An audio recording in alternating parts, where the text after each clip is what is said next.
A family moves into their dream home in Wilmington and finds a box of photographs in the attic, showing someone living in rooms that didn't exist when the house was built. The photos are dated years before construction even began, yet every detail of the interior matches perfectly, down to the wallpaper they just hung last week.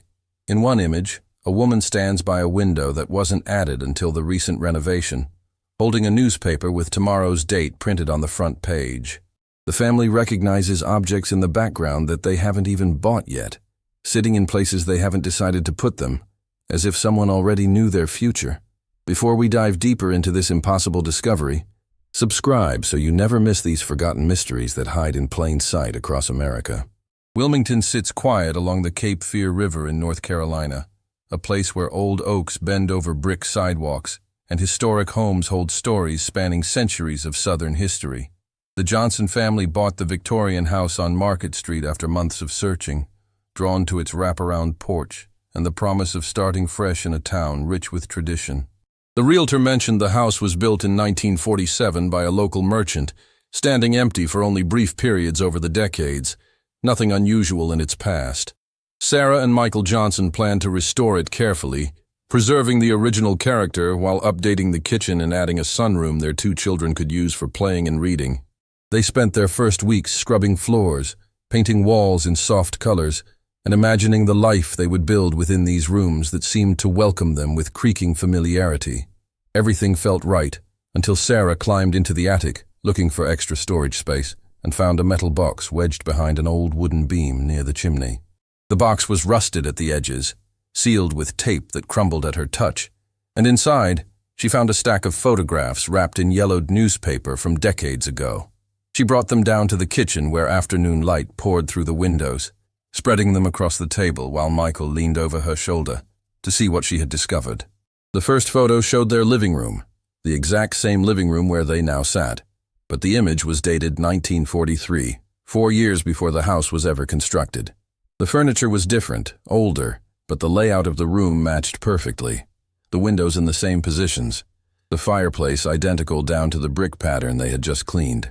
Sarah felt her hands go cold as she flipped through more images, each one showing different rooms of their house, all dated before the construction date listed in their property records. Michael checked the documents they received at closing, confirming again that the house was definitely built in 1947, yet these photos clearly showed it standing complete years earlier. They examined each photograph under a magnifying glass, looking for signs of forgery or digital manipulation, but these were genuine vintage prints, aged and faded in ways that couldn't be faked. The paper stock matched the era. The photographic chemicals showed the right kind of deterioration, and the clothing worn by people in some images belonged unmistakably to the early 1940s. In several photos, a woman appeared alone, standing in doorways or sitting in chairs, her face always turned away or blurred, as if she deliberately avoided being clearly identified. She wore simple dresses common to that time period, her hair pinned in victory rolls, and in one image she held a ration book that Sarah recognized from history documentaries about wartime.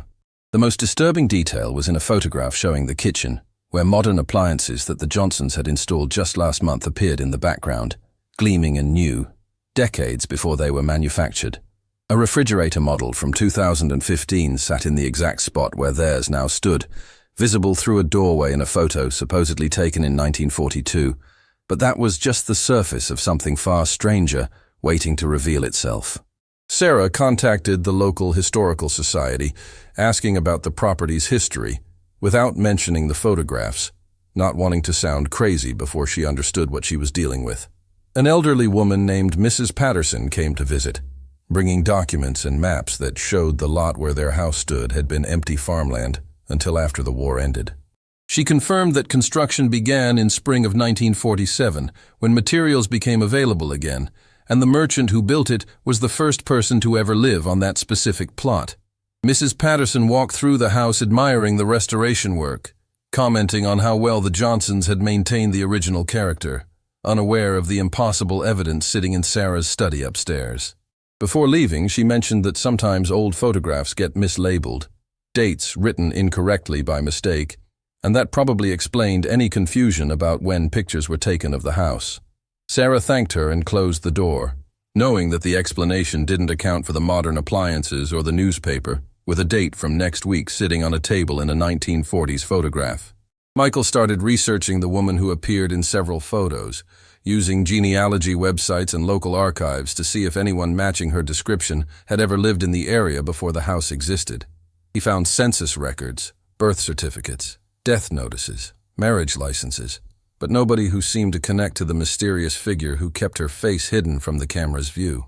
The children, Emma and Lucas, became fascinated with the photos, treating them like a treasure hunt, pointing out details their parents had missed in their initial examination of each image. Lucas noticed that in one photograph, a toy truck sat on the floor of what would become his bedroom, and the truck was identical to one he had received for his birthday last year. Emma found a photo showing the sunroom that hadn't been built yet when they bought the house, but which they had just finished constructing last month, visible through windows in an image dated 1941. The family sat together at dinner that night in silence, the photographs spread between their plates, trying to make sense of something that defied every logical explanation they could imagine. Sarah decided to have the photographs professionally analyzed by an expert in vintage photography at the university, driving 2 hours to meet with Dr. Raymond Cole in his cluttered campus office. He examined them under specialized equipment, testing the paper composition, analyzing the image grain, checking for any signs of modern digital printing techniques that would indicate a hoax or reproduction. After 3 hours of careful study, he confirmed that the photographs were authentic prints from the 1940s, developed using chemicals and processes that hadn't been used in decades. The images themselves showed no signs of manipulation or double exposure, no evidence of tricks or forgery, just straightforward documentary-style photographs of a house that shouldn't have existed yet. Doctor. Cole asked where she had obtained them, clearly puzzled by the inconsistency between their obvious age and the impossible content they contained. But Sarah deflected, thanking him and leaving quickly. She drove home in the fading afternoon light, the photographs safe in her bag, her mind racing through possibilities that all ended in the same impossible conclusion: someone had documented their future. Michael found something else that night, going through the box again, searching for anything they might have missed, any clue that would make sense of the temporal paradox before them. Tucked beneath the photos, pressed flat against the bottom of the metal container, he discovered a folded letter written in careful cursive script on paper that matched the era. The letter had no signature, no date, just a few paragraphs addressed to whoever would eventually find it, written as if the author knew exactly who would be reading these words. It described the house in detail, mentioned the Johnson family by name, referenced their children, and their plans for renovation, information that nobody in the 1940s could have possibly known. The writer explained that she had lived in the house for 3 years, though it wouldn't be built for 4 more, and that time worked differently than people assumed when certain conditions aligned. She wrote that the photographs were proof that the past and future could overlap, that moments could exist before they happened, and that the house existed in more than one timeline simultaneously. If you're still watching, subscribe now, because what happens next will change how you think about time itself. The letter mentioned specific dates when strange things would happen in the house, events that the Johnsons should watch for, moments when the timeline would become thin and permeable to those paying attention. Sarah marked the dates on her calendar, circling them in red ink, deciding that whether or not they believed the letter, they would observe carefully when those days arrived to see what occurred. The first date was 2 weeks away, a Tuesday in October, and the letter indicated that at exactly 3:47 in the afternoon, they should be in the upstairs hallway watching carefully. The family continued their normal routines, trying not to obsess over the photographs or the letter, but finding it impossible to stop thinking about the woman who claimed to have lived in their non-existent house. Michael researched temporal anomalies, quantum physics theories about time, historical accounts of houses with strange pasts, anything that might provide a framework for understanding what they were experiencing, finding nothing conclusive. Sarah began photographing every room in the house, documenting their current state, creating a visual record that she hoped might reveal changes or patterns if the letter's predictions came true. The Tuesday arrived cold and gray, autumn wind stripping leaves from the oak trees outside. and at 3:30 the entire family gathered in the upstairs hallway as instructed by the mysterious letter. They waited in silence, watching the walls, the floor, the air itself, not knowing what to expect, but feeling an inexplicable tension building as the clock ticked toward the specified moment. At 3:47 exactly, the light in the hallway changed subtly, taking on a quality that reminded Sarah of old photographs, sepia-toned and slightly out of focus, though nothing physically appeared different. Emma gasped and pointed at the wall where a shadow moved across the wallpaper, the silhouette of a woman walking past, though no one was there to cast it, no source for the shadow to come from. The shadow paused at the bedroom door, seemed to turn its head toward the family as if acknowledging their presence, then faded slowly like morning fog burning away in sunlight, leaving them standing in the normal hallway again. Michael checked his watch and confirmed that the entire occurrence had lasted less than 30 seconds. But all four of them had seen it, witnessed something that shouldn't have been possible, exactly when the letter said they would. The second date came 3 weeks later, this time specifying the kitchen at midnight, and despite their fear, curiosity compelled the Johnsons to be there when the appointed hour arrived. They sat at the kitchen table in darkness, having turned off all the lights as the letter suggested, waiting in the familiar space that felt suddenly foreign and full of potential. At midnight, they heard footsteps on the stairs, slow and deliberate, descending from the second floor where they knew no one was walking, the sound impossibly clear in the silent house. The footsteps reached the bottom of the stairs and continued toward the kitchen, stopping just outside the doorway, and they heard the sound of someone breathing, soft and steady, very close to where they sat. Then a voice spoke, female and calm, saying words they couldn't quite understand, like listening to someone talk in the next room through a closed door, the meaning tantalizingly close but unreachable. The voice faded, the footsteps retreated back up the stairs, and when Michael turned on the lights, they found a single photograph lying on the kitchen counter that hadn't been there before. The new photograph showed the four of them sitting at that exact table moments ago, captured from an angle where no camera had been positioned, their faces illuminated by moonlight coming through the window. The image was dated today, printed on the same vintage paper as all the others, developed using the same old chemicals, impossible by every measure they could apply to it, yet undeniably real. Sarah began to wonder if they were being watched, documented, recorded by someone who existed in a different timeline, someone who could move between past and future, while they remained fixed in the present. The children asked if the woman in the photos was a ghost, and Sarah didn't know how to answer, because this didn't feel like haunting stories she had heard. It felt more like living archaeology. Michael suggested they stop following the letter's instructions, stop participating in whatever experiment or phenomenon was occurring, but Sarah felt compelled to continue, needing to understand the full scope of what was happening. The third date approached rapidly, marked in the letter as the most important one, the moment when they would finally understand why the photographs existed and what they were meant to reveal. But the truth was, something none of them had prepared themselves to accept. The letter specified that on the third date, they should go into the attic at dawn, bringing the box of photographs with them, and wait for the light to change the same way it had in the hallway.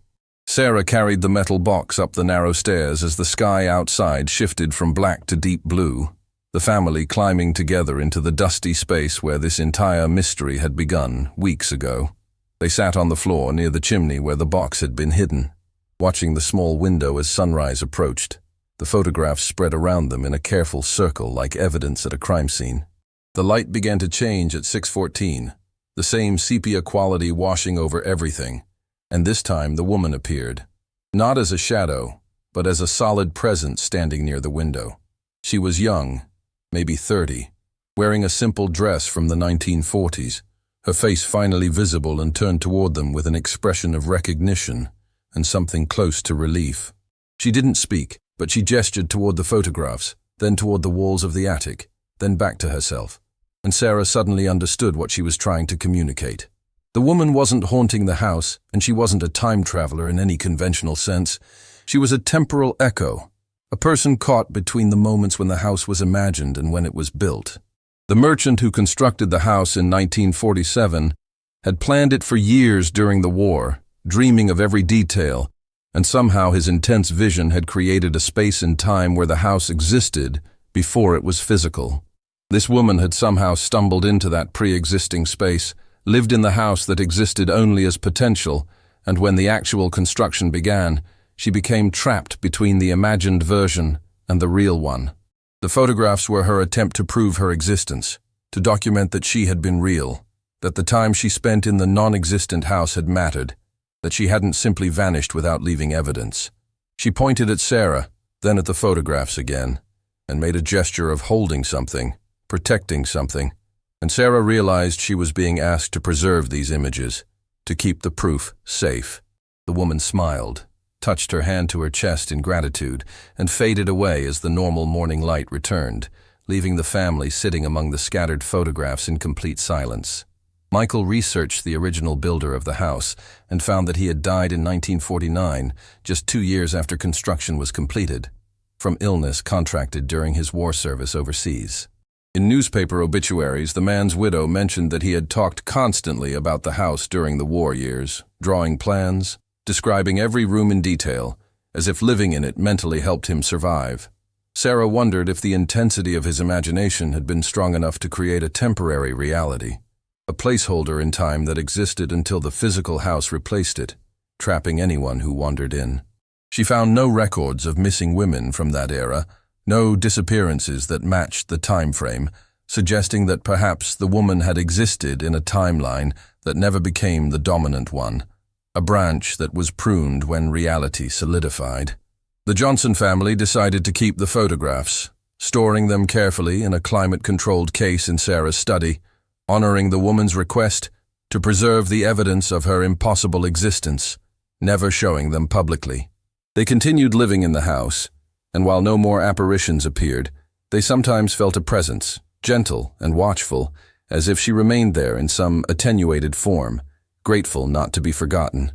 Emma found one final photograph tucked into a crack in the attic beam years later, when she was helping her parents prepare to sell the house and move to a larger property outside town. The photo showed the Johnson family standing in front of the house on the day they first moved in, before they had discovered the box, before they knew anything about the temporal mystery waiting for them. But in the background, barely visible in the window of the upstairs bedroom, the woman stood watching them arrive, her hand raised in a wave, welcoming them to the house that existed in more timelines than one. The photograph was dated 3 years before the Johnsons had even decided to move to Wilmington, before they had seen the house listing, before they had any connection to the property whatsoever, suggesting they were always meant to find it. Sarah held the image carefully, understanding finally that some mysteries aren't meant to be solved. They're meant to be witnessed, preserved, and passed on to whoever comes next, continuing the strange cycle. They sold the house to a young couple with a baby, and Sarah almost mentioned the box and the photographs, but decided against it, thinking that perhaps each family needed to discover the truth themselves. The new owners called 6 months later, asking if Sarah had left anything in the attic, mentioning they had found a metal box and weren't sure if it belonged to the previous residents or not. Sarah told them to keep it, that it was meant to stay with the house, part of its history, and she heard the confusion in the woman's voice as she agreed and said goodbye. Michael asked if they should have warned them, explained what they would find, but Sarah believed that the woman in the photographs chose who would see her, who would understand, who would preserve her memory. The Johnson children grew up remembering the house in Wilmington as the place where they learned that time wasn't as simple as people pretended, that reality had more layers than anyone acknowledged in polite conversation. Lucas became a physicist, studying quantum mechanics and temporal theory, always wondering if the equations he worked with could explain what his family had experienced in that Victorian house by the river. Emma became a photographer, capturing moments that felt charged with significance, always wondering if her images might someday exist in a timeline different from the one where she took them.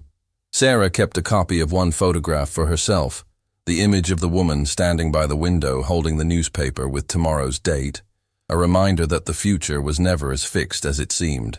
She thought often about the woman who had lived in a house that didn't exist yet, wondering what it must have felt like to be trapped between imagination and reality, between the plan and the building. Sometimes she wondered if they all existed that way, living in houses that were both real and imagined, both present and future, moving through time in ways they couldn't fully perceive or understand. The photographs remained in Wilmington, passing from family to family, each one discovering them in the attic, each one experiencing the same impossible moments when time became thin and permeable and visible to those who knew how to look.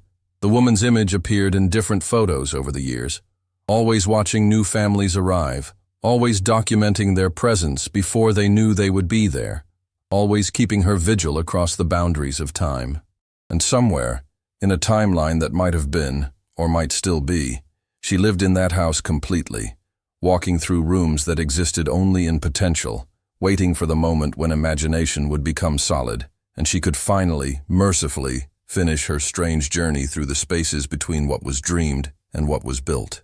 The Historical Society in Wilmington eventually received an anonymous donation of documents related to the house on Market Street, including construction records, photographs, and a detailed letter explaining temporal anomalies observed there.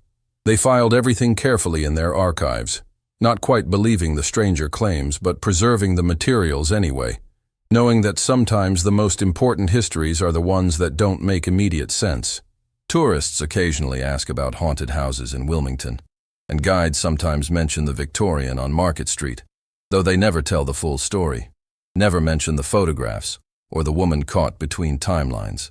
The house still stands, occupied by families who come and go, some finding the box in the attic, some never looking, all of them living in a space where past and future touch each other in ways that defy conventional understanding. Sarah drives by sometimes when she visits Wilmington, looking up at the windows, wondering if the woman is there watching, still documenting impossible moments, still leaving proof that she existed outside the normal flow of time. The mystery never really ended for the Johnson family. It just changed shape, becoming part of how they understood the world, a permanent question mark in their personal cosmology that made everything else seem more possible and strange. Michael published a paper years later under a pseudonym describing a theoretical model where intense human imagination could create temporary structures in space-time, places that existed as pure potential until physical reality caught up and replaced them. The paper was largely ignored by mainstream physics journals, dismissed as speculative fantasy without empirical support, but it found an audience among researchers studying consciousness and reality, people who believed the universe was stranger than textbooks admitted. He never mentioned the photographs or the house, keeping that evidence private. But the theory was built entirely on what his family had experienced, an attempt to create a framework that could accommodate the impossible. Emma's photography series titled Moments Before They Happen gained attention in art circles, images that seemed to capture events just before they occurred, though she never explained her technique or inspiration publicly. Critics called her work prescient and unsettling, noting how the photographs seemed to know what was coming, how they documented futures that hadn't quite arrived, though no one understood she was simply following in the footsteps of the woman from the Victorian house. Lucas's research into quantum temporal mechanics led him to theories about how observation might work backward through time, how the act of seeing something might create its past, a loop where effect preceded cause in ways that collapsed traditional chronology. Sarah received a package 5 years after they sold the house, delivered to her new address with no return label, containing a single photograph she had never seen before in all her time examining the collection. The image showed her at age 70, standing in a garden she didn't recognize, surrounded by grandchildren she didn't have yet, living a future that hadn't happened, documented in a photograph taken decades ago. She stared at the image for hours, studying every detail, seeing herself aged but healthy, happy, surrounded by family in a moment that was still years away from occurring in her present timeline. The photograph was dated 1944, meaning it had existed for over 70 years, showing a future that was still approaching, waiting patiently in the timeline to become real and match the image already captured. Michael found her crying in her study, not from sadness, but from the overwhelming realization that their entire future had already been photographed, documented, preserved by someone who existed outside the normal progression of moments. They never discovered who sent the package, or how they knew where the Johnsons had moved. But Sarah kept the photograph in a locked drawer, taking it out occasionally when she needed to remember that the future was already somewhere, waiting. The woman in the Victorian house had left them more than just proof of her existence. She had left them proof that time was not a river flowing one direction, but an ocean where all moments existed simultaneously, accessible to those who knew how to navigate the currents. Sarah thought about her often, wondering if she was still there in some form, still documenting families as they arrived and lived and left, still keeping her vigil across the boundaries that separated what had been from what would be. The photographs became a family legend, a story told at gatherings, though most relatives assumed it was an elaborate joke or metaphor, unable to accept that something so impossible could be literally true and documented. But the Johnson children knew better, having seen the shadow in the hallway, heard the footsteps at midnight, watched the woman appear in the attic at dawn, experienced the moments when time became thin enough to see through. They grew up knowing that reality was more flexible than most people admitted, that houses could exist before they were built, that photographs could capture futures that hadn't happened, that time was a mystery humans had barely begun to understand.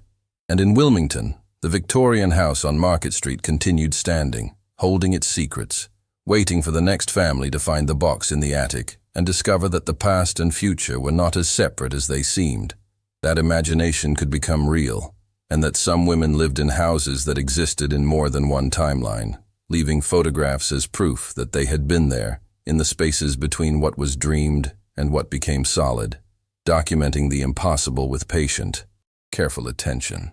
The last entry in the mysterious letter, which Sarah had never shown to anyone, contained a single sentence that she memorized and thought about every day for the rest of her life, words that changed how she understood everything. It read, "You are not discovering me. You are remembering me forward, and I am remembering you backward. And where those memories meet is the only moment that truly exists, the photograph we are taking together across time." Sarah understood finally that the woman wasn't trapped or lost. She was simply existing in a different relationship with time, one where past and future were equally present, equally real, equally capable of being inhabited and documented. The photographs weren't evidence of an anomaly. They were evidence of how time actually worked when you stopped insisting it flow only one direction, when you accepted that all moments existed at once, and only consciousness created the illusion of sequence. She wondered if everyone lived this way without knowing it, creating pasts and futures simultaneously, documenting moments that hadn't happened yet, existing in houses that were both real and imagined, both built and dreamed, both present and absent. The mystery didn't end when they left the house, or when they understood the temporal mechanics. It expanded into every moment of their lives, making everything strange and precious, and impossible to take for granted again. Years later, Sarah donated some of her own photographs to the Wilmington Historical Society, images of her family, her life, her grandchildren, all carefully dated and documented, adding to the archive that preserved the town's memory. She included one photograph that showed the Victorian house on Market Street from across the street, and in the upstairs window, if you looked carefully, you could see a figure standing there watching, barely visible but definitely present. The archivist accepted the donation gratefully, filing it away with all the other materials related to that particular address, not noticing the figure in the window, not understanding the significance of the image or its connection to the larger mystery. But Sarah knew it would be there for the next person who went looking, the next family who found the box in the attic, the next group of people who needed to understand that time was not what they had been taught. She had become part of the documentation herself, adding her own evidence to the collection, contributing to the archive that proved the woman in the Victorian house had been right, that time worked differently than everyone assumed. The cycle continued, mysterious and purposeful, each generation adding its own photographs to the collection, each family discovering the truth in their own time, each person learning that the past and future were more permeable than anyone wanted to admit. Michael died before Sarah, peacefully in his sleep, and she found a note he had written weeks earlier, sealed in an envelope with her name, containing his final thoughts about the house and the photographs and the woman who lived between timelines. He wrote that he believed the woman had been trying to teach them something important, not about physics or time travel, but about how to live with mystery, how to accept that not everything could be explained or solved or understood completely. The photographs were proof that the universe was stranger than human minds could fully comprehend, and that was not something to fear, but something to celebrate, evidence that reality had more depth and possibility than any theory could contain. He thanked her for being willing to follow the mystery with him, for not dismissing the photographs as a hoax, for raising their children to be curious and open to the impossible, for preserving the evidence when others would have destroyed it. Sarah cried, reading his words, understanding that the woman in the Victorian house had given them more than just photographs. She had given them a way of seeing the world that made every moment rich with potential and meaning. She kept his note with the photographs, adding it to the archive of impossible things, knowing that someday someone would find it all, and understand that some mysteries were meant to be experienced rather than solved. Emma visited the house one last time before it was demolished to make way for a commercial development, standing in the empty rooms where her family had lived when she was young, remembering the shadows and footsteps and apparitions. The attic was bare, the metal box long gone to the next family who had presumably taken it with them when they moved, continuing the chain of discovery that connected all the inhabitants across decades. She took photographs of the empty spaces, documenting the house in its final days, and later when she developed them, she found images she hadn't taken, pictures of families she didn't know living in rooms that were now bare. In one photograph, she saw herself as a child standing in the hallway exactly where she had stood decades ago when the shadow passed, and in another, she saw the woman from the original photographs, still watching, still documenting, still present. Emma realized that the house didn't need to be physical to continue existing, that it would always be there in some form, held in the photographs, preserved in the memories, real in the timeline where imagination created structure. She donated her final photographs to the Historical Society before the demolition was complete, making sure the archive would contain images from every era of the house's existence, creating a visual timeline that proved it had meant something. The bulldozers came on a Tuesday morning, reducing the Victorian house to rubble in less than 4 hours, erasing the physical structure, but not the mystery it had contained, or the questions it had raised about time and reality. Sarah watched from across the street, tears running down her face, knowing that somewhere the house still stood, complete and solid, in the timeline where it existed before it was built, where the woman still lived and documented impossible moments. The land was cleared, paved over, turned into a parking lot for a commercial building, and within months, no one passing by would have known that anything significant had ever stood on that spot, that lives had been changed there. But the photographs remained, scattered among different families, filed in Historical Society archives, kept in private collections, each one a small doorway into the mystery that had started when a family found a box in an attic and discovered their future documented in the past. Sarah lived to see the grandchildren from the photograph that had been sent to her, standing in a garden exactly as the image had shown, wearing the same clothes, surrounded by the same people, living a moment that had been captured 70 years earlier. She understood finally that the photograph hadn't predicted the future. It had simply documented a moment that existed outside of time, visible to the woman who lived between timelines, real in a way that didn't require sequence or causation or linear progression. The Johnson family legacy became one of preserving mysteries rather than solving them, of documenting the impossible without trying to explain it away, of accepting that some truths existed beyond human comprehension, and that was perfectly fine. Lucas continued his research until his own death, never publishing his most radical theories, keeping notebooks full of equations that attempted to describe the house on Market Street and what had happened there, mathematics that pointed toward realities most physicists refused to consider. Emma's photographs hung in museums, admired for their uncanny timing and strange prescience, and art students studied them trying to understand her technique, never knowing that she had learned it from a woman who existed in multiple timelines simultaneously. Sarah's grandchildren asked her to tell them about the house in Wilmington, and she always did, showing them the photographs, explaining what had happened, teaching them that the world was far stranger and more wonderful than anyone admitted. Some believed her, and some thought it was just a story, but all of them learned to look at old photographs differently, to wonder about the moments captured there, to question whether the past was really as fixed as everyone claimed. The woman in the Victorian house had achieved her goal. She had not been forgotten. Her existence had been preserved and documented and passed down through generations, proof that she had lived and mattered and been real, even if reality itself was more complicated than anyone understood. Sarah died at age 83, surrounded by family, and among her possessions, they found a metal box identical to the one she had discovered in the attic decades earlier, containing photographs none of them had ever seen. The images showed future moments in their own lives, events that hadn't happened yet but would, documented in vintage prints that shouldn't have existed, continuing the pattern that had started so long ago. Her children looked at each other in shock and recognition, understanding that their mother had become part of the mystery herself, had somehow learned to document the future in the past, had taken on the role of the woman who lived between timelines. Or perhaps she had always been that woman, existing in a loop where the discoverer became the discovered, where the person finding photographs eventually became the person leaving them, time circling back on itself in ways that made beginnings and endings meaningless. They kept the box as Sarah had kept the original, preserving the photographs, honoring the mystery, continuing the tradition of documentation without explanation that had defined their family since that day in Wilmington, when everything changed.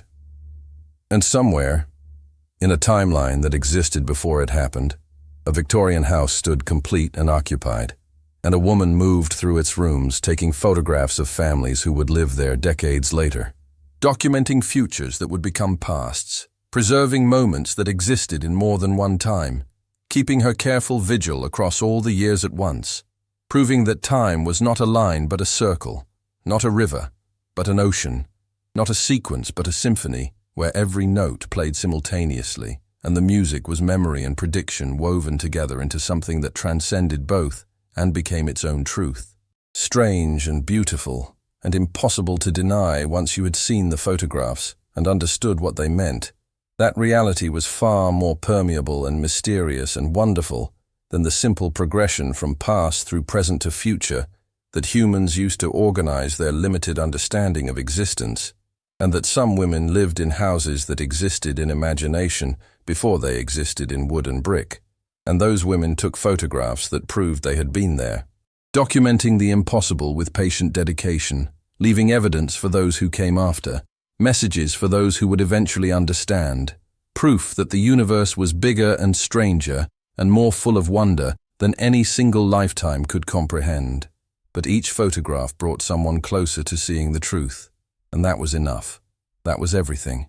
That was the whole point of leaving evidence in the first place, to show that she had been real, that the time spent in the non-existent house had mattered, that her life between timelines had meant something, and now it always would, forever preserved in photographs that would outlast the physical house, outlast the families who found them, outlast everything except the mystery itself, which would continue as long as someone somewhere looked at an old photograph and wondered how it could show something that hadn't happened yet, how the past could contain the future, how time could fold back on itself, and in that wondering, in that moment of questioning reality, the woman achieved immortality, her purpose fulfilled, her existence verified, her strange journey through the spaces between what was dreamed and what became solid, finally recognized and remembered and honored by those who came after, those who found the photographs and understood, those who preserved the mystery and passed it on,